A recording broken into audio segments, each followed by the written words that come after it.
Ekam TV ਦੇਖ ਰਹੇ तमाम ਦਰਸ਼ਕਾਂ ਦਾ ਮੈਂ ਦਮਨਪ੍ਰੀਤ ਕੌਰ ਸਵਾਗਤ ਕਰਦੀ ਹਾਂ। ਦਰਸ਼ਕੋ, ਇਨਸਾਨ ਦੀ ਜ਼ਿੰਦਗੀ ਰੂਪੀ ਕਿਤਾਬ ਵਿੱਚ ਹਰ ਰੋਜ਼ ਇੱਕ ਨਵਾਂ ਵਰਕਾ ਜੁੜਦਾ ਹੈ। ਇਸ ਵਰਕੇ ਉੱਤੇ ਕੀ ਲਿਖਿਆ ਜਾਣਾ ਹੈ ਕੋਈ ਨਹੀਂ ਜਾਣਦਾ, ਪਰ ਇਸ ਕਿਤਾਬ ਉੱਤੇ ਲਿਖੇ ਵਰਕਿਆਂ ਦੇ ਅਨੁਭਵ ਜ਼ਿੰਦਗੀ 'ਚ ਇਨਸਾਨ ਨੂੰ ਸਬਕ ਸਿਖਾਉਂਦੇ ਹੈ। ਅੱਜ ਜਿਸ ਸ਼ਖਸੀਅਤ ਨੂੰ ਅਸੀਂ ਤੁਹਾਡੇ ਰੂਬਰੂ ਕਰਾਉਣ ਜਾ ਰਹੇ ਹਾਂ, ਉਹਨਾਂ ਨੇ ਵੀ ਆਪਣੀ ਜ਼ਿੰਦਗੀ ਦੇ 55 ਦਿਨ ਜੇਲ੍ਹ 'ਚ ਗੁਜ਼ਾਰੇ। ਇਸ ਜੇਲ੍ਹ ਦੇ ਦੌਰਾਨ ਉਹਨਾਂ ਨੇ ਕੀ ਕੁਝ ਸਿੱਖਿਆ ਤੇ ਇੱਥੇ ਉਹਨਾਂ ਨੂੰ ਕਿਹੜੀਆਂ ਚੁਣੌਤੀਆਂ ਦਾ ਸਾਹਮਣਾ ਕਰਨਾ ਪਿਆ, ਇਸ ਸਭ ਬਾਬਤ ਜਾਣਕਾਰੀ ਲਵਾਂਗੇ ਐਡਵੋਕੇਟ ਸਿਮਰਨਜੀਤ ਕੌਰ ਗਿੱਲ ਹੋਰਾਂ ਕੋਲ।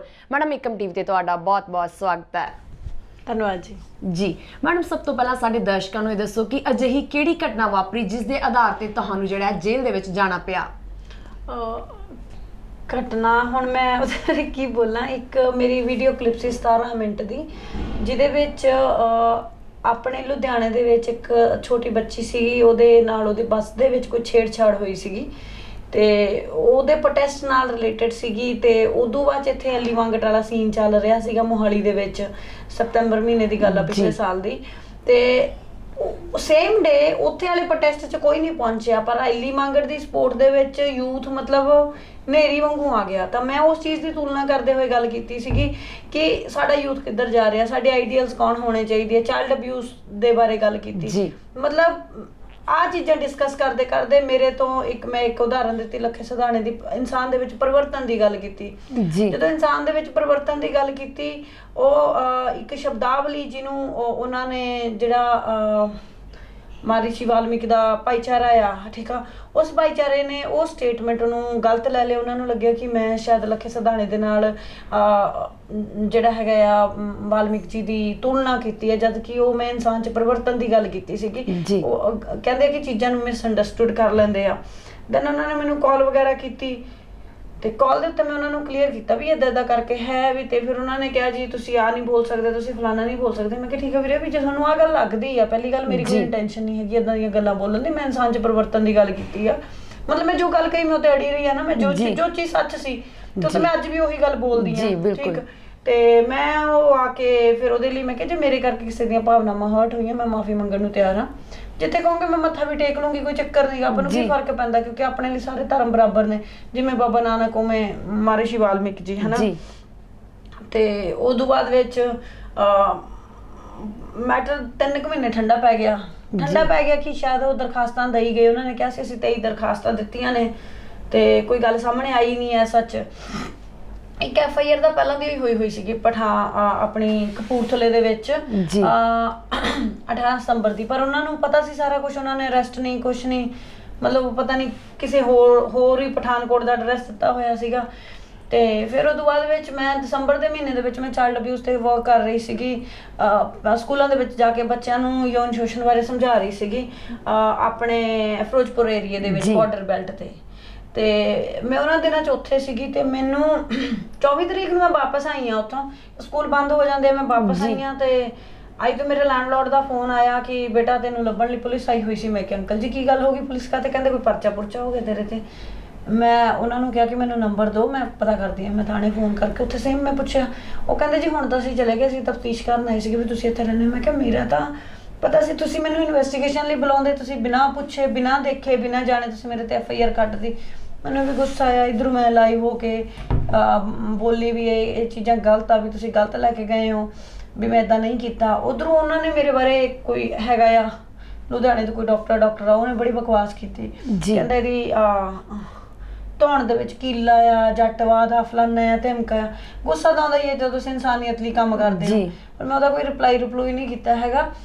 ਸੋ ਬੇਸਿਕਲੀ ਮਤਲਬ ਇੱਕ ਉਹ ਗਰੁੱਪ ਜਿਹਾ ਬਣਿਆ ਹੁੰਦਾ, ਇੱਕ ਗਰੋਹ ਜਿਹਾ ਬਣਿਆ ਹੁੰਦਾ ਆ। ਉਹ ਅਸਲੀ ਜਿਹੜੇ ਭਾਈਚਾਰੇ ਦੇ ਲੋਕ ਆ ਨਾ, ਉਹਨਾਂ ਦੀ ਤਾਂ ਗੱਲ ਹੀ ਨਹੀਂ ਹੁੰਦੀ ਹੈਗੀ। ਜਿਹੜੀ SC ST ਕਮਿਊਨਿਟੀ, ਉਹਨਾਂ ਦੀ ਤਾਂ ਗੱਲ ਨਹੀਂ ਹੁੰਦੀ। ਪਰ SC ST ਕਮਿਊਨਿਟੀ ਦਾ ਫਾਇਦਾ ਚੱਕਣ ਲਈ ਕੁਛ ਲੋਕ ਬਣ ਜਾਂਦੇ ਆ ਨਾ, ਜਿਵੇਂ ਹਰੇਕ ਚੀਜ਼ 'ਚ ਕ੍ਰੀਮੀਲੀਅਰ ਹੁੰਦੀ ਆ। ਠੀਕ ਆ, ਅਸਲ ਤਾਂ ਸਾਰੇ ਇਨਸਾਨ ਨੇ, ਬਿਲਕੁਲ ਠੀਕ ਆ, ਸਾਰੇ ਇਨਸਾਨ ਨੇ, ਇਨਸਾਨੀਅਤ ਦੇਖਦੇ ਆ। ਇੱਕ ਆਮ ਜਿਹੜਾ ਭਾਈਚਾਰੇ ਦਾ ਬੰਦਾ ਹੋਊਗਾ, ਜਿਹੜਾ ਆਮ ਇੱਕ ਗਰੀਬ ਬੰਦਾ ਹੋਊਗਾ, ਉਹਨੂੰ ਉਹਦੀ ਰੋਜੀ ਰੋਟੀ ਉੱਤੇ ਕੁਛ ਨਹੀਂ ਦਿਖਦਾ, ਠੀਕ ਹੈ। ਤੇ ਉਹਨਾਂ ਨੂੰ ਇਹ ਵੀ ਦਿਖਦਾ ਕਿ ਇਹ ਕੁੜੀ ਸਾਡੇ ਲਈ ਕੰਮ ਕਰਦੀ ਆ, ਬਿਲਕੁਲ ਠੀਕ। ਪਰ ਜਦੋਂ ਸਿਆਸਤ ਆ ਜਾਂਦੀ ਹੈ ਵਿੱਚ, ਸਿਆਸਤ ਬਹੁਤ ਸਾਰੀਆਂ ਖੇਡਾਂ ਖੇਡਦੀ ਆ, ਫਿਰ ਉਂਗਲੀਆਂ ਲੱਗਦੀਆਂ ਨੇ, ਫਿਰ ਪਰਚਿਆਂ ਦੇ ਦੌਰ ਚੱਲਦੇ ਆ। ਬਸ ਉਹੀ ਚੀਜ਼ ਹੋਈ ਤੇ ਪੰਜਾਬ ਬੰਦ ਹੋ ਜਾਊਗਾ, ਫਲਾਨਾ ਹੋ ਜਾਊਗਾ, ਧਮਕਾ ਹੋ ਜਾਊਗਾ। ਮੈਨੂੰ ਵੀ ਪਹਿਲਾਂ ਮੈਨੂੰ ਲੱਗਿਆ ਕਿ ਨਹੀਂ ਹੈ ਨਾ, ਇਹ ਚ ਐਂਟੀਸਿਪੇਟਰੀ ਜਿੱਥੇ SC/ST ਐਕਟ ਲੱਗ ਜਾਏ ਨਾ, ਉਹ 'ਚ ਸੈਕਸ਼ਨ 18 ਦੀ ਪ੍ਰੋਵੀਜ਼ਨ ਆ ਕਿ ਤੁਸੀਂ ਐਂਟੀਸਿਪੇਟਰੀ ਬੇਲ ਨਹੀਂ ਪਾ ਸਕਦੇ, ਮੇਨਟੇਨੇਬਲ ਹੀ ਨਹੀਂ ਹੈਗੀ। ਤੇ ਤੁਸੀਂ ਕੁਐਸ਼ਨਿੰਗ ਫਾਈਲ ਕਰ ਸਕਦੇ ਹੋ। ਮੈਂ ਕੁਐਸ਼ਨਿੰਗ ਫਾਈਲ ਕੀਤੀ, ਪਰ ਇਧਰੋਂ ਐਲਾਨ ਆ ਗਿਆ ਕਿ ਪੰਜਾਬ ਆ ਜਿਹੜਾ ਬੰਦ ਕਰ ਦਿੱਤਾ ਜਾਊਗਾ ਜੀ। ਮੈਨੂੰ ਲੱਗਿਆ ਕਿ ਨਹੀਂ ਹੈ ਨਾ, ਪੰਜਾਬ ਬੰਦ ਨਹੀਂ ਹੋਣਾ ਚਾਹੀਦਾ।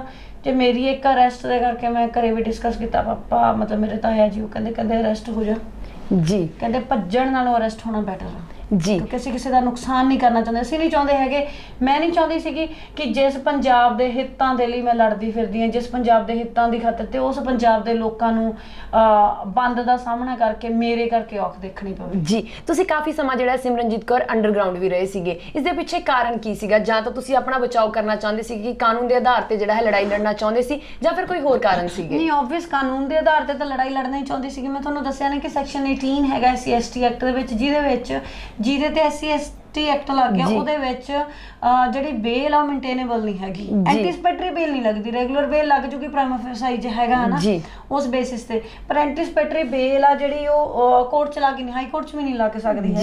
ਇੱਕ ਉਹ ਪੈ ਸਕਦੀ ਹੈ ਕੁਐਸ਼ਨਿੰਗ। ਸੋ ਉਸ ਸਮੇਂ ਮੇਰਾ ਇਹ ਸੀਗਾ ਕਿ ਮੇਰੇ ਤੇ ਬਣਦਾ ਨਹੀਂ ਹੈਗਾ। ਮੈਂ DGP ਨੂੰ ਲੈਟਰ ਦਿੱਤੀ ਵੀ DGP ਪਹਿਲਾਂ ਪਰਚਾ ਕੈਂਸਲ ਕਰੇ। ਮੈਨੂੰ ਪ੍ਰਸ਼ਾਸਨ ਵੱਲੋਂ ਇਹੀ ਆਇਆ ਕਿ ਅਸੀਂ ਤੇਰੇ ਤੇ ਪਰਚਾ ਕਰਨਾ ਹੀ ਨਹੀਂ ਚਾਹੁੰਦੇ, ਸਾਨੂੰ ਵੀ ਪਤਾ ਨਹੀਂ ਬਣਦਾ, ਅਸੀਂ ਕੈਂਸਲ ਕਰਨਾ ਚਾਹੁੰਦੇ ਹਾਂ ਪਰਚਾ ਜੀ। ਬਟ ਉਹ ਕਹਿੰਦੇ ਨੇ ਕਿ ਵੋਟ ਬੈਂਕ ਹੁੰਦਾ, ਇੱਕ ਪੋਲੀਟੀਕਲ ਪ੍ਰੈਸ਼ਰ ਹੁੰਦਾ, ਕਿਉਂਕਿ ਇਟਸ ਆਲ ਪੋਲਿਟਿਕਸ ਹੈ ਨਾ ਜੀ। ਇਹ ਤਾਂ ਬਹਾਨੇ ਬਣਾਏ ਜਾਂਦੇ ਆ, ਲੋਕ ਮੋਹਰੇ ਬਣਦੇ ਨੇ ਜੀ, ਤੇ ਉਹ ਪੋਲੀਟੀਕਲ ਗਰੁੱਪ ਹੁੰਦਾ ਆ। ਸੋ ਉਹ ਨਹੀਂ ਉਸ ਚੀਜ਼ ਤੇ ਆਏ। ਤੇ ਦੂਜੀ ਗੱਲ ਇੱਕ ਸੀਗਾ ਕਿ 6 ਜਨਵਰੀ ਨੂੰ ਮੇਰੇ ਫਾਦਰ ਸਾਹਿਬ ਦੀ ਬਰਸੀ ਹੁੰਦੀ ਆ। ਮੈਂ ਨਹੀਂ ਚਾਹੁੰਦੀ ਸੀ ਮੈਂ 6 ਜਨਵਰੀ ਤੋਂ ਪਹਿਲਾਂ ਆਪਦੀ ਮਾਂ ਨੂੰ ਕੋਈ ਵੀ ਇਹੋ ਜਿਹੀ ਤਕਲੀਫ ਦੇਵਾਂ। ਚਲੋ ਉਦੋਂ ਬਾਅਦ ਸਮਝਾਇਆ ਵੀ ਜਾ ਸਕਦਾ ਵੀ, ਕਿਉਂਕਿ ਉਹ ਦਿਨ ਸਾਡੇ ਲਈ ਬੜੇ ਭਾਰੂ ਹੁੰਦੇ ਨੇ।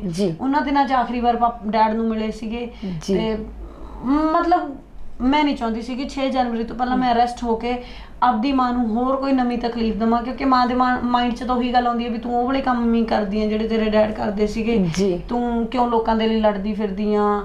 ਕਿਉਂਕਿ ਮਾਪੇ ਜੋ ਮਰਜ਼ੀ ਹੋਣ, ਉਹਨਾਂ ਨੂੰ ਨਹੀਂ ਪਸੰਦ ਹੁੰਦਾ ਹੈ ਨਾ, ਉਹਨਾਂ ਤੋਂ ਬਰਦਾਸ਼ਤ ਨਹੀਂ ਹੁੰਦਾ ਹੈਗਾ। ਸੋ ਮੇਰੀ ਮਾਂ ਨੇ ਵੀ ਉਹੀ ਗੱਲ ਕੀਤੀ, ਕਹਿੰਦੀ ਉਹੀ ਕੰਮ ਕਰ ਰਹੀ ਹੈ ਨਾ। ਫਿਰ ਉਹਦੇ ਤੇ ਬਹੁਤ ਬੁਰੀ ਹਾਲਤ ਹੋ ਗਈ ਸੀ ਮੰਮੀ ਦੀ। ਫਿਰ ਮੈਂ 8 ਤਰੀਕ ਡਿਸਾਈਡ ਕੀਤੀ ਸੀਗੀ ਕਿ ਮੈਂ ਅਰੈਸਟ ਹੋਊਂਗੀ, ਧਰਨਾ ਰੱਖਿਆ ਸੀਗਾ ਵੀ ਧਰਨੇ ਦੇ ਵਿੱਚ ਅਰੈਸਟ ਹੋਊਂਗੀ ਜੀ। ਸੋ ਉਦੋਂ ਵੀ ਫਿਰ ਮੰਮੀ ਦੀ ਤਬੀਅਤ ਬਹੁਤ ਜ਼ਿਆਦਾ ਖਰਾਬ ਹੋ ਗਈ, ਤੇ ਸਾਰੇ ਪੀਅਰ ਗਰੁੱਪ ਵੱਲੋਂ ਕਹਿੰਦੇ ਕਿ ਜਦੋਂ ਪ੍ਰੈਸ਼ਰ ਪੈ ਜਾਂਦਾ ਆਪਾਂ ਟਿਕ ਜਾਂਦੇ ਆ, ਤਾਂ ਮੈਂ ਥੋੜੀ ਦੇਰ ਟਾਲਤੀ ਜੀ। ਮੈਨੂੰ ਅਰੈਸਟ ਹੋਣ ਤੋਂ ਕੋਈ ਤਕਲੀਫ ਨਹੀਂ ਸੀਗੀ, ਪਰ ਆਪਣਿਆਂ ਕਰਕੇ ਕਈ ਵਾਰ ਸਾਨੂੰ ਡਿਸੀਜਨ ਬਦਲਨੇ ਪੈਂਦੇ, ਸਾਨੂੰ ਬਹੁਤ ਕੁਝ ਦੇਖਣਾ ਪੈਂਦਾ ਸਾਨੂੰ। ਇਹ ਜੇ ਦੇਖੋ, ਜੇ ਮੈਂ 8 ਤਰੀਕ ਨੂੰ ਅਰੈਸਟ ਹੁੰਦੀ, ਸਾਰੇ ਪੰਜਾਬ 'ਚ ਵਾਹ ਹੁੰਦੀ, ਬੱਲੇ ਬੱਲੇ ਹੁੰਦੀ, ਕੁੜੀ ਮਤਲਬ ਫੱਟੇ ਚੱਕਦੇ ਇਹ ਕਰਦੇ, ਪਰ ਮੇਰੇ ਲਈ ਉਹ ਵਾਹ ਨਾਲੋਂ ਜ਼ਿਆਦਾ ਇੰਪੋਰਟੈਂਟ ਮੇਰੇ ਨਾਲ ਜੁੜੇ ਹੋਏ ਲੋਕਾਂ ਦੇ ਜਜ਼ਬਾਤ ਨੇ ਜੀ। ਬਿਲਕੁਲ ਤੁਸੀਂ ਸਹੀ ਗੱਲ ਕੀਤੀ ਕਿ ਆਪਣਾ ਪਰਿਵਾਰ ਜਿਹੜਾ ਹੈਗਾ ਹਰੇਕ ਇਨਸਾਨ ਲਈ ਅਹਿਮ ਸਥਾਨ ਰੱਖਦਾ ਆ। ਜੇਕਰ ਐਡਵੋਕੇਟ ਸਿਮਰਨਜੀਤ ਕੌਰ ਗੱਲ ਕਰੀਏ ਤਾਂ ਤੁਸੀਂ ਜਿਹੜਾ ਹੈ ਆਪਣੀ ਗ੍ਰਿਫਤਾਰੀ ਦੇਣ ਤੋਂ ਪਹਿਲਾਂ ਲਾਈਵ ਹੋਏ ਸੀ ਆਪਣੇ ਫੇਸਬੁੱਕ ਪੇਜ ਦੇ ਉੱਤੋਂ। ਤੁਸੀਂ ਜਦੋਂ ਲਾਈਵ ਹੋਏ ਸੀਗੇ, ਤੁਸੀਂ ਭਾਵੁਕ ਸੀਗੇ, ਤੁਹਾਡੀਆਂ ਅੱਖਾਂ ਦੇ ਵਿੱਚ ਉਸ ਸਮੇਂ ਹੰਝੂ ਸੀਗੇ। ਉਸ ਸਮੇਂ ਤੁਹਾਡੇ ਜ਼ਿਹਨ ਦੇ ਵਿੱਚ ਕੀ ਚੱਲ ਰਿਹਾ ਸੀ ਜਦੋਂ ਤੁਸੀਂ ਆਪਣੀ ਗ੍ਰਿਫਤਾਰੀ ਦੇਣ ਜਾ ਰਹੇ ਸੀਗੇ? ਆਹੀ ਗੱਲਾਂ ਹੁੰਦੀਆਂ ਨੇ ਕਿ ਆਬਵੀਅਸ ਇਨਸਾਨ ਕਿੰਨਾ ਵੀ ਕਰੇ ਨਾ, ਹੁਣ ਇਨਸਾਨ ਤਾਂ ਇਨਸਾਨ ਆ, ਇਨਸਾਨ ਨੂੰ ਫੀਲ ਹੁੰਦਾ ਹੀ ਆ ਕਿ ਜਿਸ ਦੇਸ਼ ਲਈ ਮਰੀ ਮਿਟੀ ਜਾਂਦੇ ਆ, ਜਿਸ ਦੇਸ਼ ਲਈ ਕੰਮ ਕਰੀ ਜਾਂਦੇ ਆ, ਉਸ ਦੇਸ਼ ਤੇ ਉਹੀ ਲੋਕ ਮਤਲਬ ਬਿਨਾਂ ਗੱਲ ਤੋਂ ਸਾਡੇ ਵਾਦ ਪੈ ਗਏ ਨੇ। ਇਹ ਚੀਜ਼ਾਂ ਤਕਲੀਫ ਦਿੰਦੀਆਂ ਨੇ। ਫਿਰ ਦੂਜੀ ਤਕਲੀਫ ਇਹ ਵੀ ਸੀਗੀ ਕਿ ਹਾਂ, ਮੈਂ ਸਮਾਜ ਲਈ ਕੰਮ ਕਰਦੀ ਹਾਂ, ਮੈਂ ਆਪਣੇ ਮਾਪਿਆਂ ਨੂੰ ਦਰਦ ਦੇ ਰਹੀ ਹਾਂ। ਉਹ ਜਿਹੜਾ ਮਾਪਿਆਂ ਦਾ ਦਰਦ ਹੁੰਦਾ ਨਾ, ਉਹ ਤੁਹਾਡੇ ਤੋਂ ਨਹੀਂ ਸਹਿਆ ਜਾਂਦਾ। ਤੁਸੀਂ ਆਪਣੇ ਪਰਿਵਾਰ ਨੂੰ ਦੁੱਖ ਦਿੰਦੇ ਹੋ, ਜਿੰਨੀ ਦੇਰ ਉੱਦਾਂ ਕੰਮ ਕਰੀ ਚੱਲੇ ਜਾਂਦੇ ਆ ਹਨਾ, ਓਕੇ ਹੁੰਦੀਆਂ ਨੇ ਗੱਲਾਂ, ਪਰ ਜਦੋਂ ਸਾਡੇ ਕੰਮਾਂ ਕਰਕੇ ਸਾਡੇ ਮਾਪੇ ਤੰਗ ਹੋਣ ਲੱਗ ਜਾਂਦੇ ਨੇ ਨਾ, ਉਹ ਚੀਜ਼ ਤੁਹਾਨੂੰ ਤਕਲੀਫ ਦਿੰਦੀ ਆ। ਕਿ ਮੈਨੂੰ ਉਸ ਸਮੇਂ ਇਹ ਸੀਗਾ ਕਿ ਮੈਂ ਕਿੰਨੀ ਕੁ ਹੋਰ ਤਕਲੀਫ ਆਪਦੇ ਮਾਪਿਆਂ ਨੂੰ ਦੇਣੀ ਆ। ਕਾਈਂਡ ਆਫ ਇਹ ਹੁੰਦਾ ਕਿ ਉਹ ਸਿਚੁਏਸ਼ਨ ਤੁਹਾਡਾ ਨਾ ਮੋਰਲ ਡਾਊਨ ਕਰਦੀਆਂ ਨੇ ਕਿ ਬਸ ਕਰੋ, ਛੱਡੋ, ਕਿੰਨਾਂ ਲਈ ਲੜੀ ਜਾਂਦੇ ਆ। ਕਈ ਵਾਰ ਮੇਰੇ ਮਾਈਂਡ 'ਚ ਆਉਂਦਾ ਕਿੰਨਾਂ ਲੋਕਾਂ ਲਈ ਲੜੀ ਜਾਂਦੇ ਆ ਜੀ, ਜਿਹੜੇ ਲੋਕ ਆਪਦੇ ਲਈ ਲੜ ਨਹੀਂ ਸਕਦੇ। ਜੇ ਸਮਾਜ ਦੇ ਵਿੱਚ ਇੰਨੀ ਗੰਦਗੀ ਫੈਲ ਚੁੱਕੀ ਹੈ, ਜਿੱਥੇ ਆਪਣੀਆਂ ਹੀ ਧੀਆਂ ਦੇ ਨਾਲ ਆਪ ਰੇਪ ਕਰੀ ਜਾਂਦੇ, ਆਪਣੀਆਂ ਭੈਣਾਂ ਨਾਲ ਰੇਪ ਕਰੀ ਜਾਂਦੇ ਆ, ਠੀਕ ਆ। ਜੇ ਸਮਾਜ ਦੇ ਵਿੱਚ ਕੁੜੀਆਂ ਲਾਅ ਦਾ ਨਜਾਇਜ਼ ਫਾਇਦਾ ਚੱਕੀ ਜਾਂਦੀਆਂ ਨੇ, ਮਤਲਬ ਭਰਾ ਦਾ ਕਤਲ ਕਰੀ, ਪਤਾ ਹੀ ਨਹੀਂ ਕੀ ਕੁਛ ਹੋਈ ਜਾਂਦਾ, ਵੀ ਉਸ ਸਮਾਜ ਦੇ ਉਹਨਾਂ ਲੋਕਾਂ ਲਈ ਲੜ ਰਹੇ। ਕਹਿੰਦੇ ਕਿ ਜੈਸੀ ਪ੍ਰਜਾ ਤੈਸਾ ਰਾਜਾ ਜੀ। ਜੇ ਸਾਡੀ ਪ੍ਰਜਾ ਚੰਗੀ ਹੋਵੇ ਤਾਂ ਸ਼ਾਇਦ ਸਾਡੇ ਰਾਜੇ ਵੀ ਚੰਗੇ ਹੋ ਜਾਣ ਜੀ। ਮੇਰੇ ਲਈ ਤਾਂ ਕਸੂਰਵਾਰ ਉਹ ਲੋਕ ਹੀ ਆ ਜਿਹੜੇ ਇਲਿਟਰੇਟ ਹੋ ਕੇ ਉਹ ਚੀਜ਼ਾਂ ਕਰਦੇ ਆ।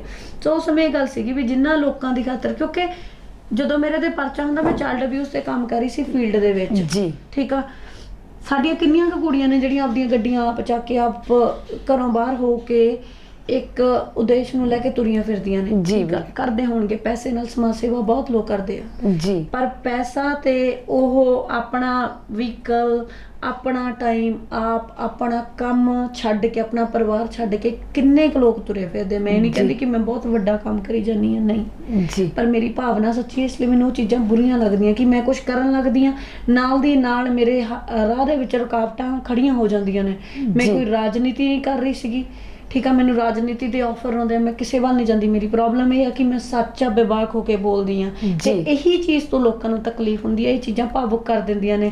ਬਾਕੀ ਓਬਵੀਅਸ ਭਾਵੁਕ ਸੀਗੀ ਕਿ ਜਿਨ੍ਹਾਂ ਲੋਕਾਂ ਦੇ ਕੇਸ ਮੇਰੇ ਕੋਲ ਚੱਲ ਰਹੇ ਨੇ, ਜਿਨ੍ਹਾਂ ਲੋਕਾਂ ਦੀ ਉਮੀਦ ਮੈਂ ਆ, ਉਹਨਾਂ ਦਾ ਨੁਕਸਾਨ ਹੋ ਜਾਊਗਾ।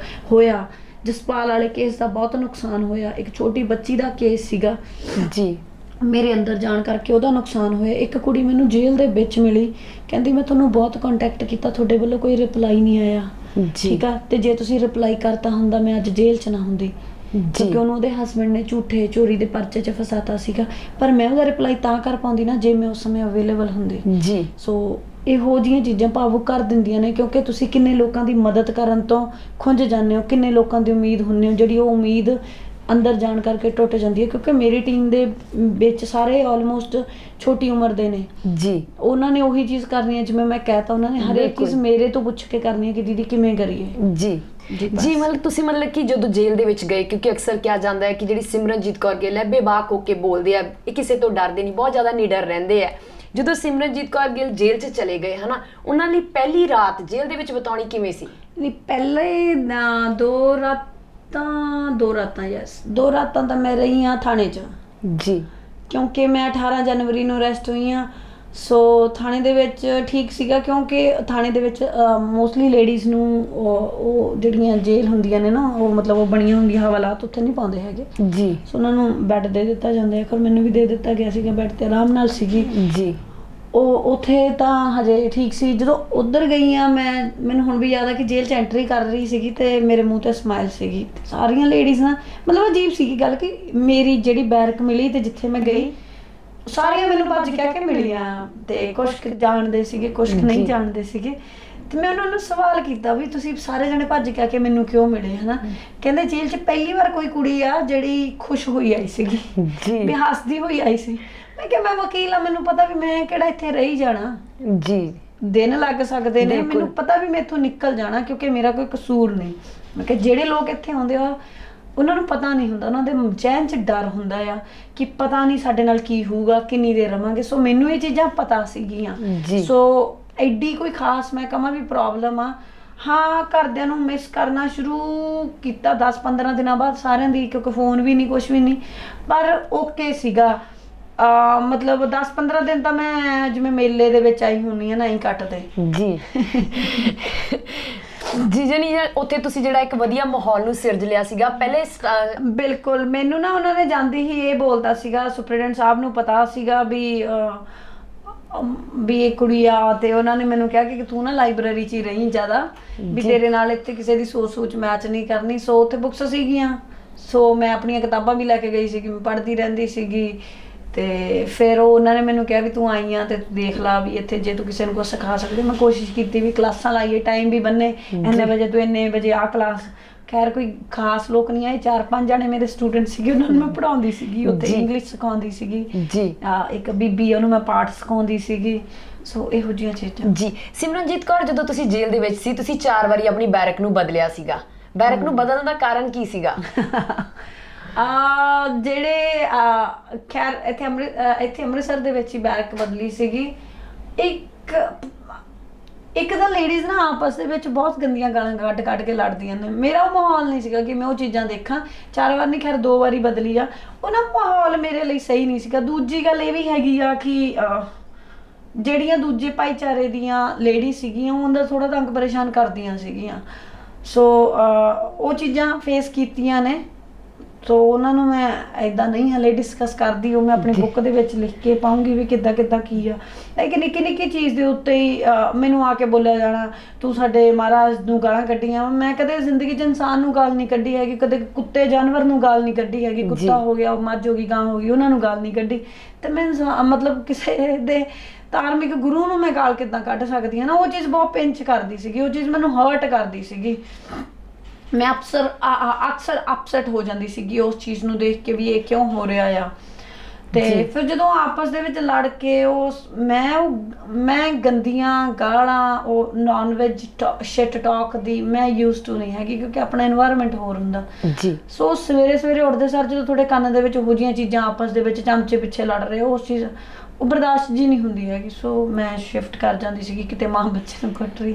ਸੋ ਨਹੀਂ ਮੇਰੇ ਤੋਂ ਦੇਖਿਆ ਜਾਂਦਾ ਸੀਗਾ ਜੀ। ਜਾਨੀ ਕਿ ਤੁਸੀਂ ਜਦੋਂ ਬੈਰਕਾਂ ਚੇਂਜ ਕਰਦੇ ਸੀਗੇ ਤੇ ਤੁਹਾਨੂੰ ਉੱਥੇ ਉਹੋ ਜਿਹਾ ਮਾਹੌਲ ਨਹੀਂ ਸੀ ਮਿਲਦਾ ਜਿਹੋ ਜਿਹਾ ਤੁਸੀਂ ਚਾਹੁੰਦੇ ਸੀਗੇ? ਹਾਂ ਬਿਲਕੁਲ। ਉਹ ਚੀਜ਼ ਆਬਵੀਅਸ, ਫਿਰ ਮੈਂ ਸੋਚਦੀ ਹਾਂ ਨਾ ਜੇਲ੍ਹ ਦੇ ਵਿੱਚ ਇਹੋ ਜਿਹੀ ਚੀਜ਼ ਦੀ ਉਮੀਦ ਕਿਵੇਂ ਕਰ ਸਕਦੇ ਹਾਂ। ਜੇਲ੍ਹ 'ਚ ਹਰ ਕੋਈ ਪੜ੍ਹਿਆ ਲਿਖਿਆ ਤਾਂ ਨਹੀਂ ਜਾਂਦਾ ਹੋਊਗਾ। ਮੈਨੂੰ ਪੜ੍ਹੇ ਲਿਖੀ ਉੱਥੇ ਕੰਪਨੀ 2 ਜਾਣੀਆਂ ਦੀ ਮਿਲੀ ਆ, ਹੋਰ ਕੋਈ ਉੱਥੇ ਹੈ ਨਹੀਂ ਸੀ ਐਸਾ ਐਜੂਕੇਟਡ ਕੋਈ ਵੀ ਜੀ। ਸੋ ਬਜ਼ੁਰਗਾਂ ਦੀਆਂ ਗੱਲਾਂ ਹੋਰ ਹੁੰਦੀਆਂ, ਕੁਝ ਨਜਾਇਜ਼ ਫਸੇ ਹੋਏ ਲੋਕ ਹੈਗੇ ਆ, ਕਿਸੇ ਦੀ ਦਰਦ ਕਹਾਣੀਆਂ।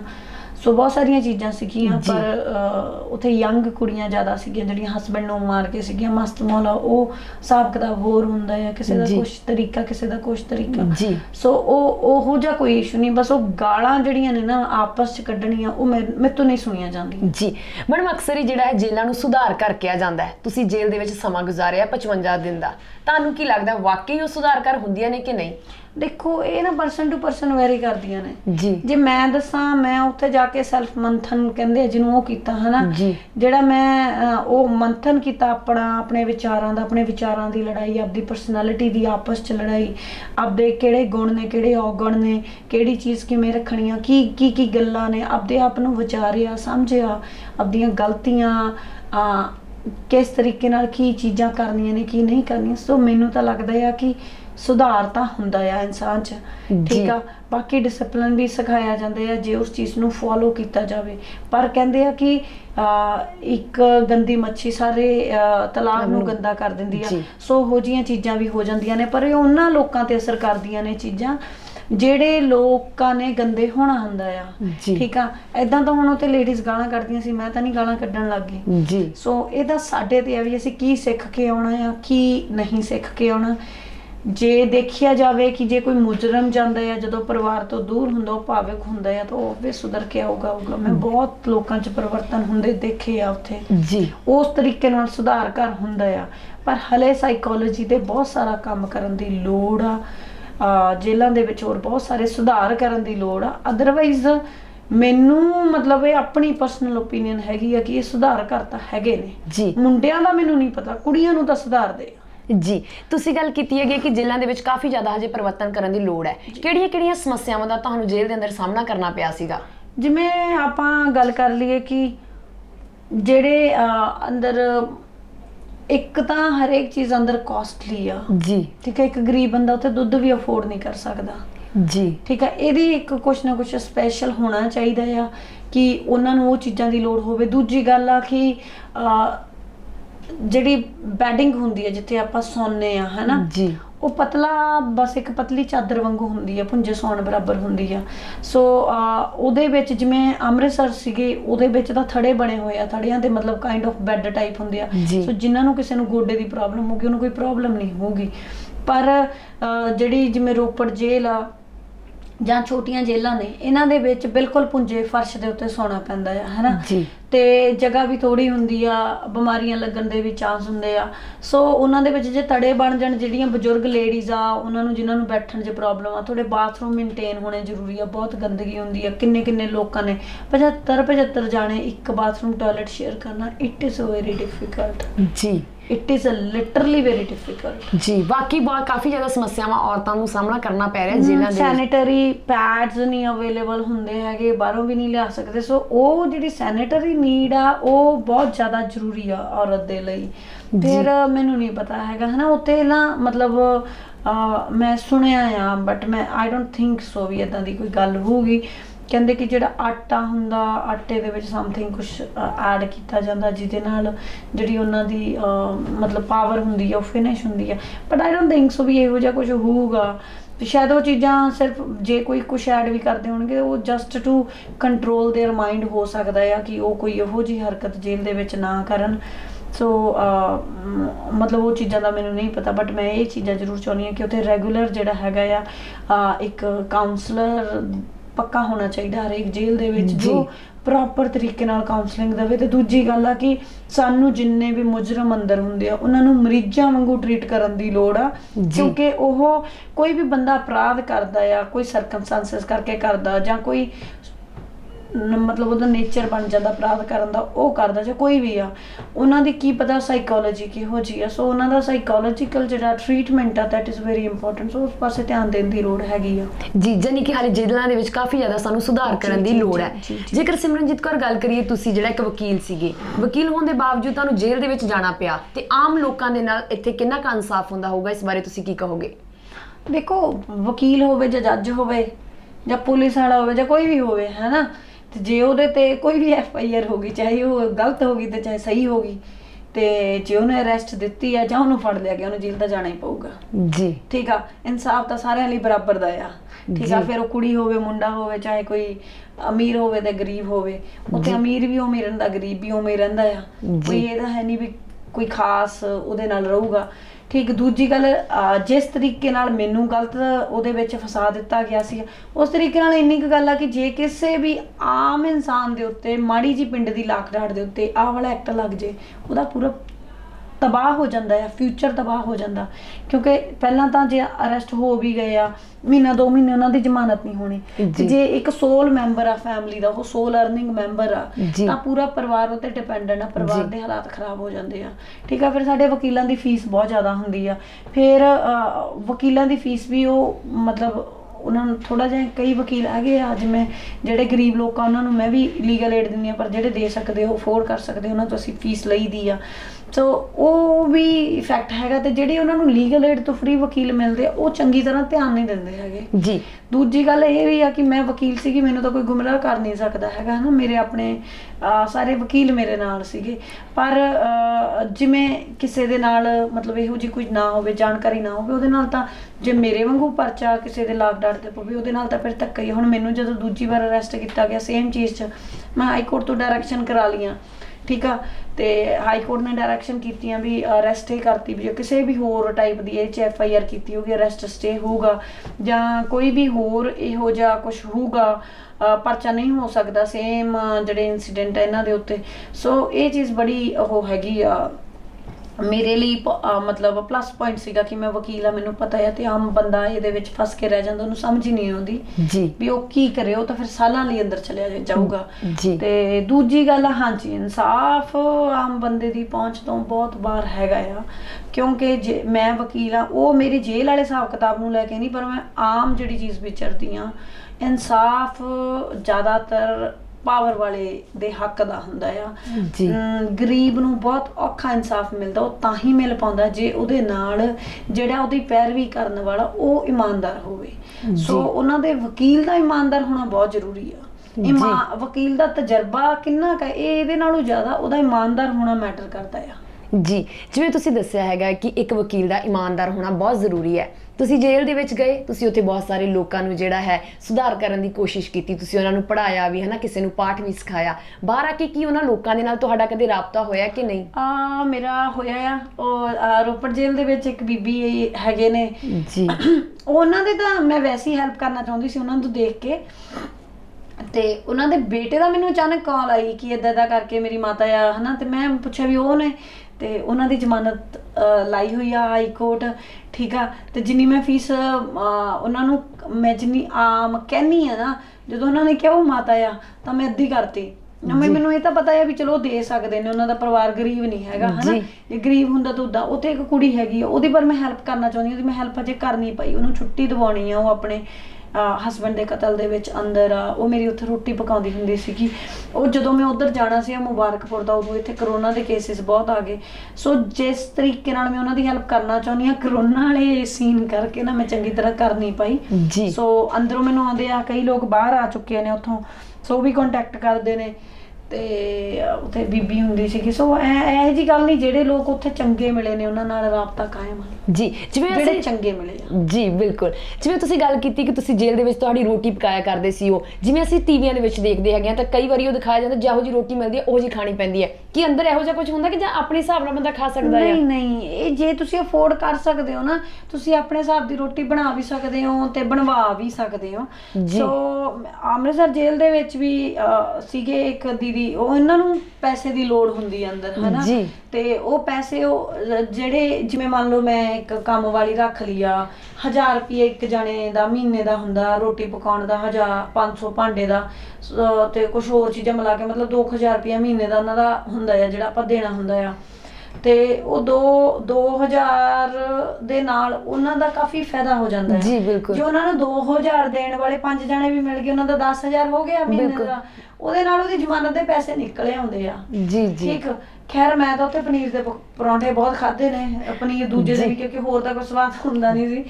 ਮੈਂ ਪਨੀਰ ਖਾ ਕੇ ਮੋਟੀ ਹੋਈ ਹਾਂ। ਮੈਂ ਤਾਂ ਪਨੀਰ ਦੇ ਪਰੌਂਠੇ ਆਰਡਰ ਉਹਨਾਂ ਨੂੰ ਕਹਿ ਦੇਣਾ ਜੀ ਮੈਨੂੰ ਪਨੀਰ ਦੇ ਪਰੌਂਠੇ ਬਣਾ ਕੇ ਦੇ ਦਿਓ, ਕਿਉਂਕਿ ਪਨੀਰ ਆਉਂਦਾ ਸੀਗਾ। ਉਹ ਕੈਂਟੀਨ ਉੱਥੇ ਵੀ ਪਨੀਰ ਮਿਲਦਾ, ਨਾ ਮੈਂ ਦਹੀਂ ਖਾਣਾ ਛੱਡਿਆ, ਨਾ ਦੁੱਧ ਪੀਣਾ ਛੱਡਿਆ, ਤੇ ਨਾ ਮੈਂ ਪਨੀਰ ਖਾਣਾ ਛੱਡਿਆ। ਆਪਾਂ ਤਾਂ ਵਧੀਆ ਮਿਲਦਾ ਰਿਹਾ ਹੈ ਜੀ। ਜਾਨੀ ਅੰਦਰ ਸਾਰੀਆਂ ਸਹੂਲਤਾਂ ਮੌਜੂਦ ਨੇ, ਜੇ ਤੁਸੀਂ ਅਫੋਰਡ ਕਰਦੇ ਹੋ ਤਾਂ ਤੁਹਾਨੂੰ ਮਿਲ ਸਕਦੀ ਹੈ। ਜੇ ਤੁਸੀਂ ਅਫੋਰਡ ਕਰਦੇ ਹੋ। ਮੈਂ ਜ਼ਿਆਦਾ ਨਹੀਂ, ਮੈਨੂੰ ਮੈਂ ਹੈਰਾਨੀ ਵੀ ਹੁੰਦੀ ਹੈ, ਮੈਂ 32000 ਰੁਪਏ ਦਾ ਸਮਾਨ ਖਾ ਗਈ ਹੋਊਂਗੀ ਅੰਦਰ ਜੇਲ੍ਹ 'ਚ। 32000 ਦਾ ਤੁਸੀਂ ਇਕੱਲਾ ਸਮਾਨ ਹੀ ਖਾ ਗਏ ਜੀ? ਉਹੀ 32000 ਦਾ ਮੇਰੇ ਤਾਂ ਸਾਲ ਦਾ ਖਾਣਾ ਸੀਗਾ। ਦੁੱਧ, ਪਨੀਰ, ਇਹ ਚੀਜ਼ਾਂ ਉੱਥੇ ਕਾਸਟਲੀ ਮਿਲਦੀਆਂ ਨੇ ਨਾ ਜੀ। ਜਦੋਂ ਤੁਸੀਂ ਮੈਨੂੰ ਹਿਸਾਬ ਕਿਤਾਬ ਯਾਦ ਆ, ਹਰ ਵਾਰ ਆਉਣਾ, ਲਿਓ 5000 ਦੇ ਦਿਓ, 6000 ਦੇ ਦਿਓ, 5000 ਦੇ ਦਿਓ। ਜੀ, ਜਾਨੀ ਕਿ ਤੁਹਾਨੂੰ ਅੰਦਰ ਸਾਰੀਆਂ ਸਹੂਲਤਾਂ ਮਿਲ ਜਾਂਦੀਆਂ ਨੇ, ਤੁਸੀਂ ਜੇਲ੍ਹ ਦੇ ਵਿੱਚ ਇਹ ਲੈ ਸਕਦੇ ਹੈਗੇ ਹੋ। ਪਰ ਜਦੋਂ ਤੁਸੀਂ ਬਾਹਰ ਆਏ, ਤੁਹਾਡੀ ਜ਼ਿੰਦਗੀ ਦੇ ਵਿੱਚ ਕੀ ਬਦਲਾਅ ਆਏ ਸੀਗੇ?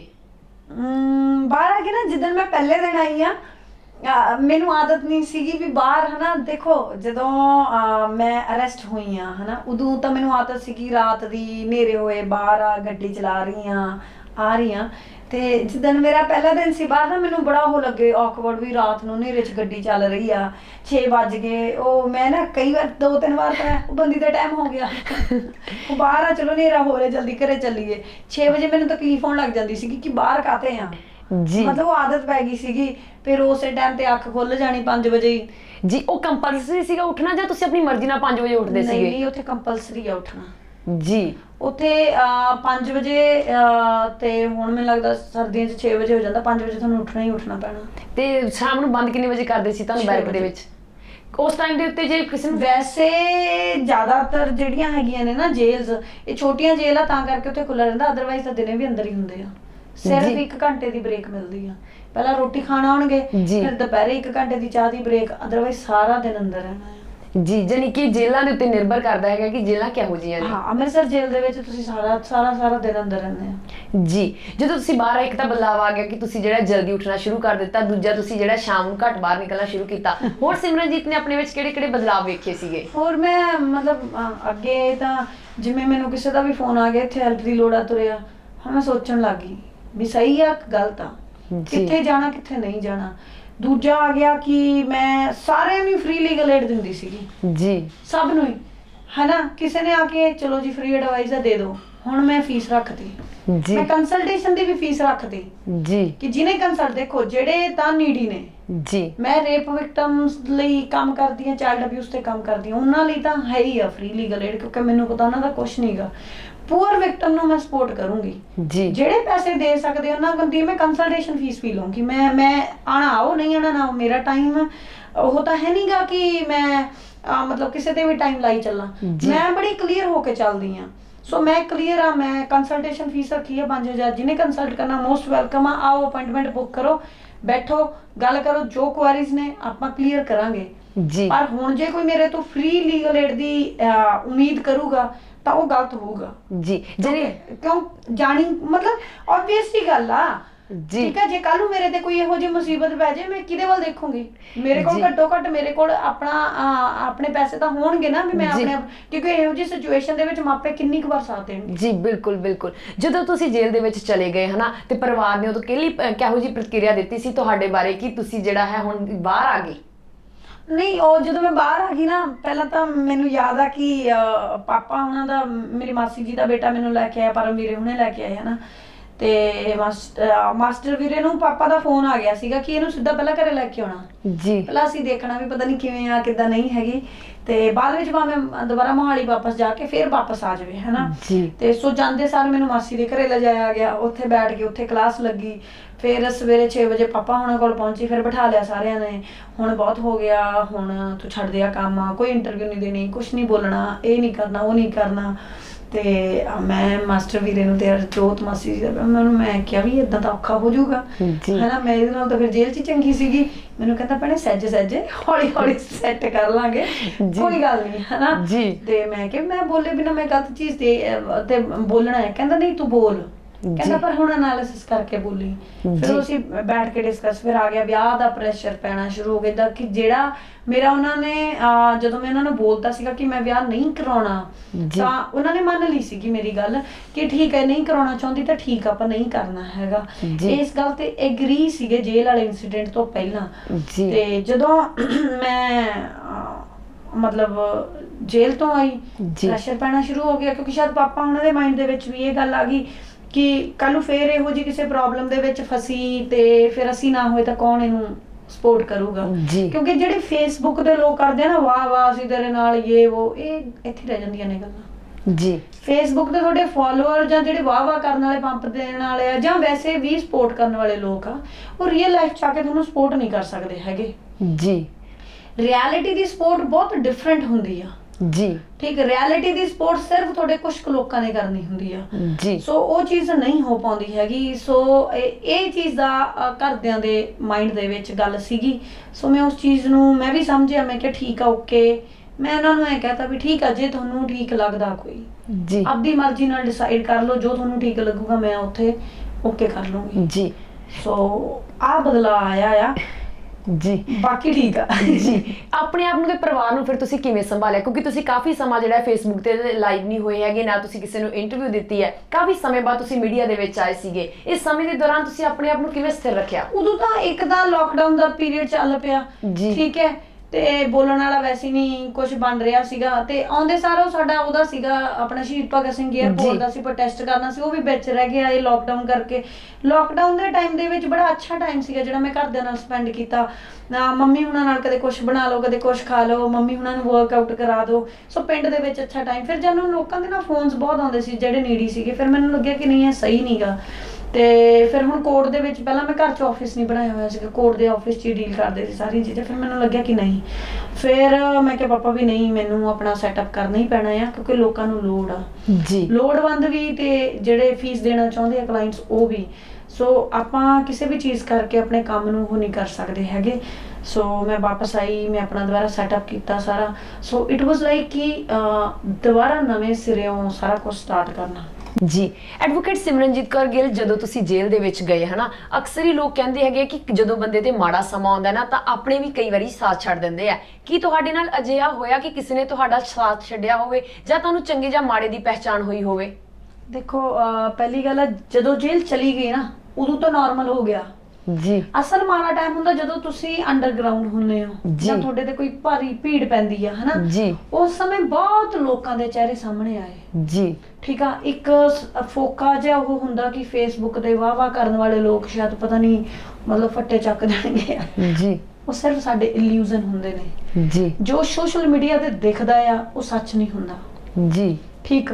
ਦੂਜੀ ਗੱਲ, ਜੋ ਸਾਡੇ ਪਰਸਨਲ ਰਿਲੇਸ਼ਨ 'ਚ ਵੀ ਆ ਕੇ ਸਾਨੂੰ ਵਾਹ ਕਰਨ ਵਾਲੇ ਲੋਕ ਆ ਨਾ, ਜੀ ਕਿਨਾਰਾ ਕਰ ਜਾਂਦੇ ਨੇ ਕਿਉਂਕਿ ਤੁਹਾਡੇ ਕਹਿੰਦੇ ਕਿ ਚੜ੍ਹਦੀ ਕਲਾ ਦੇ ਵਿੱਚ ਤੇ ਤੁਹਾਡੇ ਨਾਮ ਦਾ ਫਾਇਦਾ ਲੈਣ ਲਈ, ਤੁਹਾਡੇ ਪੈਸੇ ਦਾ ਫਾਇਦਾ ਲੈਣ ਲਈ ਤੁਹਾਡੇ ਨਾਲ ਬਹੁਤ ਲੋਕ ਹੁੰਦੇ ਨੇ। ਜੀ ਠੀਕ ਆ, ਪਰ ਤੁਹਾਡੇ ਔਖੇ ਟਾਈਮ 'ਚ ਤੁਹਾਡੇ ਹੰਝੂ ਪੂੰਝਣ ਲਈ ਜਾਂ ਤੁਹਾਡੇ ਮੂਡ ਸਵਿੰਗਸ ਨੂੰ ਝੱਲਣ ਲਈ ਜਾਂ ਤੁਹਾਡੀ ਐਂਗਜ਼ਾਇਟੀ ਨੂੰ ਝੱਲਣ ਲਈ, ਕਿਉਂਕਿ ਆਬਵੀਅਸ ਹਰ ਇਨਸਾਨ ਨੂੰ, ਮੈਨੂੰ ਗੁੱਸਾ ਬਹੁਤ ਆਉਂਦਾ, ਮੈਨੂੰ ਐਂਗਜ਼ਾਇਟੀ ਹੁੰਦੀ ਹੈ ਹਨਾ, ਪੈਨਿਕ ਅਟੈਕ ਵੀ ਉਹਨਾਂ ਦਿਨਾਂ ਦੇ ਵਿੱਚ ਆਏ। ਉਹ ਹਰ ਕੋਈ ਨਹੀਂ ਸਮਝ ਸਕਦਾ ਜੀ ਸੋ ਇਹੋ ਜਿਹੇ ਬੜੇ ਅਜ਼ੀਜ਼ ਸੀਗੇ ਜਿਨ੍ਹਾਂ ਨੂੰ ਸ਼ਾਇਦ ਮੇਰੇ ਪੈਨਿਕ ਅਟੈਕ ਜਾਂ ਮੇਰੀ ਐਂਗਜ਼ਾਇਟੀ ਸਮਝ ਨਹੀਂ ਆਈ, ਉਹ ਦੂਰ ਹੋ ਗਏ। ਮਤਲਬ ਉਹਨਾਂ ਨੂੰ ਉਹ ਸਿਮਰਨ ਜਿਹੜੀ ਸੁਲਝੀ ਹੋਈ ਸੀਗੀ ਉਹੀ ਦੇਖਦੀ ਸੀਗੀ, ਤੇ ਉਸ ਸਮੇਂ ਉਹੀ ਸਿਮਰਨ ਦੁਨੀਆ ਦੀ ਸਭ ਤੋਂ ਬੇਕਾਰ ਵੀ ਹੋ ਗਈ। ਤੇ ਉਹ ਲੋਕ ਜਿਹੜੇ ਭੈਣ ਕਹਿੰਦੇ ਮੂੰਹ ਤੇ ਤੁਰੇ ਫਿਰਦੇ ਹੁੰਦੇ ਸੀ, ਉਹ ਸਾਰੇ ਵੀ ਆਲਮੋਸਟ ਮੇਰਾ ਸਰਕਲ ਹੀ ਕੱਟ ਆਫ ਹੋ ਗਿਆ ਜੀ। ਮੇਰੇ ਸਰਕਲ ਦੇ ਵਿੱਚ ਜਿੱਥੇ 100 ਲੋਕ ਸੀਗੇ ਤਾਂ ਉੱਥੇ ਹੁਣ ਮੇਰੇ ਸਰਕਲ ਦੇ ਵਿੱਚ ਸਿਰਫ 3-4 ਲੋਕ ਰਹਿ ਗਏ ਨੇ ਜੀ।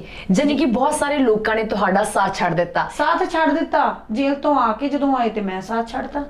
ਜੀ ਸਿੱਧੀ ਜੀ ਗੱਲ ਆ, ਉਹਨਾਂ ਨੇ ਉਦੋਂ ਸਾਥ ਛੱਡਿਆ, ਆਉਂਦੇ ਸਾਰ ਅਗਲੇ ਨੂੰ ਸੀਗਾ ਵੀ ਆ ਜਾਓ, ਤੇ ਫਿਰ ਮੈਂ ਸਾਥ ਛੱਡਤਾ। ਫਿਰ ਜੀ। ਮੈਂ ਕਾਹਤੇ ਕਿਸੇ ਦੇ ਨਾਲ ਰਵਾਂ, ਫਿਰ ਮੈਨੂੰ ਤਾਂ ਪ੍ਰੈਕਟੀਕਲ ਹੋਣਾ ਪੈਣਾ, ਮੈਨੂੰ ਤਾਂ ਦੇਖਣਾ ਪੈਣਾ ਨਾ। ਜੀ। ਜੇ ਹਜੇ ਵੀ ਨਹੀਂ ਮੈਂ ਸੁਧਰੂੰਗੀ ਤੇ ਫਿਰ ਮਤਲਬ ਜੇਲ੍ਹ 'ਚ ਜਾ ਕੇ ਨਹੀਂ ਸੁਧਰੀ, 55 ਦਿਨ ਲਾ ਕੇ, ਜਦੋਂ ਮੇਰੇ ਕੋਲ ਫੋਨ ਨਹੀਂ ਸੀਗਾ, ਕੁਝ ਨਹੀਂ ਸੀਗਾ, ਮੈਂ ਸਿਰਫ ਸੋਚਣਾ ਸੀ ਜੀ। ਤੇ ਜਦੋਂ ਨਹੀਂ ਸੁਧਰੀ ਫਿਰ ਮੈਨੂੰ ਜ਼ਿੰਦਗੀ 'ਚ ਕਦੇ ਨਹੀਂ ਕੋਈ ਸੁਧਾਰ ਸਕਦਾ। ਫਿਰ ਜੀ। ਮੈਂ ਇਹੀ ਲੋਕਾਂ ਤੇ ਇੰਨਾ ਵਿਸ਼ਵਾਸ ਕਰਦੀ ਰਹੂੰਗੀ। ਹੁਣ ਮੈਨੂੰ ਪਤਾ ਲੱਗ ਜਾਂਦਾ, ਹੁਣ ਜੇ ਮੇਰੇ ਮੂੰਹ ਦੇ ਉੱਤੇ ਕੋਈ ਮਿੱਠੀ ਤਾਰੀਫ ਕਰਦਾ ਨਾ, ਮੈਨੂੰ ਪਤਾ ਲੱਗ ਜਾਂਦਾ ਵੀ ਇਹ ਬੰਦਾ ਕਿਸੇ ਫਾਇਦੇ 'ਚ ਆ। ਕਿਉਂਕਿ ਜਿਹੜਾ ਮੇਰਾ ਆਪਣਾ ਹੋਊਗਾ ਨਾ, ਉਹ ਮੇਰੀ ਉਹ ਲੋਕਾਂ ਸਾਹਮਣੇ ਮੇਰੀ ਤਾਰੀਫ ਕਰੂਗਾ, ਮੇਰੇ ਮੂੰਹ ਦੇ ਉੱਤੇ ਵੀ ਲੋਕਾਂ ਸਾਹਮਣੇ, ਪਰ ਮੇਰੇ ਮੂੰਹ ਦੇ ਉੱਤੇ ਆ ਕੇ ਮੈਨੂੰ ਕੱਲੀ ਨੂੰ ਬੈਠ ਕੇ ਸਮਝਾਊਗੀ ਤੂੰ ਇੱਥੇ ਗਲਤ ਆ। ਜੀ। ਤੇ ਜਿਹਨੇ ਤੁਹਾਡੇ ਬਾਰੇ ਗਲਤ ਬੋਲਤਾ, ਤੁਹਾਨੂੰ ਕ੍ਰਿਟਿਸਾਈਜ਼ ਕਰਤਾ, ਉਹ ਕਹਿੰਦਾ ਤੁਹਾਡਾ ਆਪਣਾ ਨਹੀਂ ਹੁੰਦਾ। ਜੀ। ਇੱਕ ਤੁਹਾਡੇ ਤੇ ਕੇਸ ਪੈ ਗਿਆ, ਦੂਸਰਾ ਤੁਸੀਂ ਜੇਲ੍ਹ 'ਚ ਜਾਣ ਦੀ ਤਿਆਰੀ ਕਰ ਰਹੇ ਸੀਗੇ, ਉਤੋਂ ਆਪਣਿਆਂ ਨੇ ਸਾਥ ਛੱਡ ਦਿੱਤਾ, ਫਿਰ ਸਿਮਰਨ ਨੇ ਆਪਣੇ ਆਪ ਨੂੰ ਕਿਵੇਂ ਸੰਭਾਲਿਆ? ਫਿਰ ਉਹ ਕਹਿੰਦੇ ਆ ਨਾ ਕਿ ਪਰਮਾਤਮਾ ਜਿਹਦਾ ਸਾਥ ਦਿੰਦਾ ਆ ਨਾ, ਪਰਮਾਤਮਾ ਦਾ ਸਾਥ ਸੀਗਾ। ਬਾਕੀ ਕਹਿੰਦੇ ਆ ਕਿ ਆਪਦਾ ਖੂਨ ਹੁੰਦਾ ਆ। ਮੈਨੂੰ ਲੋਕ ਬੋਲਦੇ ਰਹਿੰਦੇ ਤੇਰਾ ਪਰਿਵਾਰ ਸਾਥ ਨਹੀਂ ਦਿੰਦਾ, ਪਰ ਉਸ ਸਮੇਂ ਮੇਰਾ ਪਰਿਵਾਰ ਹੀ ਸੀ ਜਿਹਨੇ ਸਾਥ ਦਿੱਤਾ। ਜੀ। ਜਦੋਂ ਇਹੋ ਜਿਹੀ ਮੁਸ਼ਕਲ ਪੈਂਦੀ ਹੈ ਨਾ, ਉਦੋਂ ਸਿਰਫ ਤੁਹਾਡਾ ਪਰਿਵਾਰ ਖੜਾ ਹੁੰਦਾ। ਤੇ ਮੈਨੂੰ ਅੱਜ ਵੀ ਉਹ ਸੀਨ ਨਹੀਂ ਭੁੱਲਦਾ ਹੈਗਾ ਕਿ ਮੇਰੇ ਉਹ ਮਾਸਟਰ ਵੀਰਾ ਹੈਗਾ, ਜਾਂ ਮੇਰੇ ਮਾਸੀ ਜੀ ਦੇ ਬੇਟੇ ਦਾ ਫਰੈਂਡ ਆ ਉਹ। ਜੀ। ਮਾਸਟਰ ਵੀਰਾ ਹੋ ਗਿਆ, ਮਾਸੀ ਜੀ ਦਾ ਬੇਟਾ ਆਸਟ੍ਰੇਲੀਆ ਤੋਂ ਆ ਗਿਆ, ਵਿਚਾਰਾ ਇੱਥੇ ਸਟਕ ਹੋ ਗਿਆ। ਤੇ ਪਾਪਾ ਨੂੰ ਜਦੋਂ ਪਤਾ ਲੱਗਿਆ ਵੀ ਅੱਜ ਮੈਨੂੰ ਜੇਲ੍ਹ ਲੈ ਕੇ ਜਾਣਾ, ਪਾਪਾ ਸਵੇਰੇ 5 ਵਜੇ ਬੱਸ ਚੜ੍ਹ ਕੇ ਅੰਮ੍ਰਿਤਸਰ ਪਹੁੰਚੇ, ਗੱਡੀ ਵੀ ਨਹੀਂ ਲੈ ਕੇ ਗਏ। ਸੋ ਉਹ ਜੋ ਤੜਫ ਮਾਪਿਆਂ ਦੀ ਸੀਗੀ, ਤੇ ਫਿਰ ਉਹਨਾਂ ਨੇ ਮੈਨੂੰ ਜਿਹੜਾ ਹੌਸਲਾ ਦਿੱਤਾ, ਕਹਿੰਦੇ ਕੋਈ ਗੱਲ ਨਹੀਂ, ਸਾਰਿਆਂ ਦੀ ਪੈਂਦੀ ਹੁੰਦੀ ਆ, ਲਾ ਹੁਣ 6 ਮਹੀਨੇ ਤੈਨੂੰ ਅਕਲ ਆਵੇ। ਸੋ ਉਹ ਜਿਹੜਾ ਹੌਸਲਾ ਮੇਰੇ ਪਿਓ ਨੇ ਮੈਨੂੰ ਦਿੱਤਾ ਨਾ, ਉਹ ਸ਼ਾਇਦ ਕੋਈ ਨਹੀਂ ਦੇ ਸਕਦਾ। ਕਈ ਲੋਕਾਂ ਦੀ ਨਾ ਇਹ ਆਉਂਦੀ ਹੈ, ਕਹਿੰਦੇ ਤੇਰੇ ਮਾਪਿਆਂ ਨੂੰ ਤੇਰੀ ਫਿਕਰ ਨਹੀਂ ਕਿ ਜਿਹੜੇ ਤੈਨੂੰ ਐਡੀ ਵੱਡੀ ਗੱਲ ਬੋਲੇ ਜਾਂਦੇ ਆ। ਉਹਨਾਂ ਨੂੰ ਕੀ ਪਤਾ ਕਿ ਜਿਹੜੇ ਸ਼ੇਰਾਂ ਦਾ ਖੂਨ ਹੁੰਦਾ ਨਾ, ਜਿਨ੍ਹਾਂ ਦੇ ਅੰਦਰ ਰੈਵੋਲੂਸ਼ਨਰੀ ਖੂਨ ਹੁੰਦਾ, ਉਹ ਇਹੋ ਜਿਹੇ ਹੁੰਦੇ ਨੇ। ਜੀ, ਵਾਕਈ ਸਹੀ ਗੱਲ ਹੈਗੀ ਆ। ਇੱਕ ਹੋਰ ਗੱਲ ਦੱਸੋ ਸਿਮਰਨਜੀਤ ਕੌਰ, ਜਦੋਂ ਤੁਸੀਂ ਜੇਲ੍ਹ ਦੇ ਵਿੱਚ ਸੀਗੇ, ਜੇਲ੍ਹ ਦੇ ਵਿੱਚ ਜੋ ਸਮਾਨ ਮਿਲਦਾ ਆ ਹਨਾ, ਉਹ ਸਾਰਾ ਫ੍ਰੀ ਹੁੰਦਾ ਆ ਜਾਂ ਫਿਰ ਉਹਦੇ ਵਿੱਚ ਆਪਾਂ ਨੂੰ ਸਾਰਿਆਂ ਨੂੰ ਪੈਸੇ ਦੇਣੇ ਪੈਂਦੇ ਆ? ਨਹੀਂ, ਦੇਖੋ, ਜਿਹੜੀ ਸਪੈਸ਼ਲ ਚੀਜ਼ਾਂ ਸਾਨੂੰ ਸਾਡੀ ਲੋੜ ਦੀਆਂ ਲੈਣੀਆਂ ਨੇ, ਹੁਣ ਤਾਂ ਸਾਬਣ ਵੀ ਫ੍ਰੀ ਮਿਲਦਾ, ਤੇ ਤੇਲ ਵੀ ਫ੍ਰੀ ਮਿਲਦਾ ਆ, ਠੀਕ ਹੈ, ਰੋਟੀ ਵੀ ਫ੍ਰੀ ਮਿਲਦੀ ਹੈ। ਪਰ ਜੇ ਸਾਨੂੰ ਲੱਗਦਾ ਵੀ ਸਾਡੇ ਲਿਵਿੰਗ ਸਟੈਂਡਰਡ ਨਾਲ ਮੈਚ ਨਹੀਂ ਕਰਦਾ, ਅਸੀਂ ਆਪਣੀ ਚੀਜ਼ ਲੈਣੀ ਆ, ਉਹ ਪੇਡ ਹੁੰਦੀ ਹੈ, ਤੇ ਉਹ ਐਕਸੈਸ 'ਚ ਪੇਡ ਹੁੰਦੀਆਂ ਨੇ। ਜੀ, ਅਖੀਰ ਦੇ ਵਿੱਚ ਸਾਡੇ ਦਰਸ਼ਕਾਂ ਨੂੰ ਕੀ ਕਹਿਣਾ ਚਾਹੋਗੇ? ਮੈਂ ਤਾਂ ਬਸ ਇਹੀ ਗੱਲ ਕਹਿਣਾ ਚਾਹੂੰਗੀ ਕਿ ਜ਼ਿੰਦਗੀ ਜਿਹੜੀ ਹੈਗੀ ਇਹਦੇ ਵਿੱਚ ਬਹੁਤ ਸਾਰੀਆਂ ਮੁਸ਼ਕਲਾਂ ਆਉਂਦੀਆਂ ਨੇ, ਜਿਹੜੀਆਂ ਮੁਸ਼ਕਲਾਂ ਤੁਹਾਨੂੰ ਸਿੱਟਦੀਆਂ ਨੇ ਤੇ ਜਿਹੜੀਆਂ ਤੁਹਾਨੂੰ ਸ਼ਾਇਦ ਬਹੁਤ ਵਾਰ ਡੀਮੋਰਲਾਈਜ਼ ਕਰਦੀਆਂ ਨੇ। ਪਰ ਜਦੋਂ ਵੀ ਡੀਮੋਰਲਾਈਜ਼ ਹੋਵੋ, ਆਪਣੇ ਆਪ ਨੂੰ ਮਤਲਬ ਵਿਚਾਰੋ ਤੇ ਆਪਣੇ ਆਪ ਨੂੰ ਐਨਕਰੇਜ ਕਰੋ, ਕਿਉਂਕਿ ਜਿਸ ਮਕਸਦ ਲਈ ਤੁਸੀਂ ਆਏ ਹੋ ਨਾ, ਤੁਸੀਂ ਨਾ ਵੀ ਚਾਹੋਗੇ, ਪ੍ਰਮਾਤਮਾ ਨੇ ਤੁਹਾਡੇ ਤੋਂ ਕੰਮ ਲੈ ਹੀ ਲੈਣਾ ਆ। ਤੇ ਬਾਕੀ ਹੌਸਲਾ ਰੱਖ ਕੇ ਚੱਲੋ, ਅੱਖਾਂ ਤੇ ਕੰਨ ਖੋਲ ਕੇ ਚੱਲੋ, ਕਿਉਂਕਿ ਤੁਹਾਨੂੰ ਨਹੀਂ ਪਤਾ ਕਿ ਤੁਹਾਡੇ ਨਾਲ ਕਿਹੜਾ ਬੰਦਾ ਕਿੱਥੇ ਤੁਹਾਡੇ ਮੂੰਹ ਦੇ ਉੱਤੇ ਤਾਰੀਫ ਕਰਦਾ, ਤੁਹਾਡੀ ਨਾਲ ਅਸਲ ਦੇ ਵਿੱਚ ਵੈਰ ਕਮਾਈ ਬੈਠਾ ਆ, ਖਾਰ ਖਾਈ ਜਾਂਦਾ ਆ, ਜਾਂ ਜਿਹਨੇ ਕਦੋਂ ਤੁਹਾਡਾ ਫਾਇਦਾ ਕਰਦੇ ਕਰਦੇ ਵੀ ਤੁਹਾਡਾ ਨੁਕਸਾਨ ਕਰ ਜਾਣਾ। ਸੋ ਇਹਨਾਂ ਚੀਜ਼ਾਂ ਦਾ ਵੀ ਧਿਆਨ ਰੱਖੋ। ਬਸ ਉਹੀ ਗੱਲ ਆ ਕਿ ਆਪਣੇ ਨਿਸ਼ਾਨੇ ਦੇ ਉੱਤੇ ਜਿਹੜਾ ਹੈਗਾ ਆ ਧਿਆਨ ਰੱਖੋ, ਤਾਂ ਫਤਿਹ ਜ਼ਰੂਰ ਮਿਲੂਗੀ। ਜੀ, ਤੁਸੀਂ ਆਪਣਾ ਕੀਮਤੀ ਸਮਾਂ ਸਾਨੂੰ ਦਿੱਤਾ, ਤੁਹਾਡਾ ਬਹੁਤ ਬਹੁਤ ਧੰਨਵਾਦ ਜੀ। ਥੈਂਕ ਯੂ ਸੋ ਜੀ ਦਰਸ਼ਕੋ, ਵਾਕਈ ਐਡਵੋਕੇਟ ਸਿਮਰਨਜੀਤ ਕੌਰ ਗਿੱਲ ਹੋਰਾਂ ਨੇ ਆਪਣੀ ਜੇਲ੍ਹ ਡਾਇਰੀ ਦੇ ਕੁਝ ਪੰਨੇ ਸਾਡੇ ਨਾਲ ਸਾਂਝੇ ਕੀਤੇ ਹੈ। ਹਰੇਕ ਇਨਸਾਨ ਨੂੰ ਜ਼ਿੰਦਗੀ ਕੋਈ ਨਾ ਕੋਈ ਸਬਕ ਸਿਖਾ ਕੇ ਜਾਂਦੀ ਹੈ, ਤੇ ਇਹਨਾਂ ਨੇ ਵੀ ਆਪਣੀ ਜ਼ਿੰਦਗੀ ਦੇ ਵਿੱਚ ਜੇਲ੍ਹ ਤੋਂ ਬਾਹਰ ਆ ਕੇ ਬਹੁਤ ਸਾਰੇ ਬਦਲਾਅ ਦੇਖੇ ਹੈ। ਉਮੀਦ ਕਰਦੇ ਹਾਂ ਕਿ ਤੁਹਾਨੂੰ ਸਾਡਾ ਅੱਜ ਦਾ ਇਹ ਪ੍ਰੋਗਰਾਮ ਪਸੰਦ ਆਇਆ ਹੋਵੇਗਾ। ਹੁਣ ਮੈਨੂੰ ਦਮਨਪ੍ਰੀਤ ਨੂੰ ਦਿਓ ਆਗਿਆ। ਧੰਨਵਾਦ।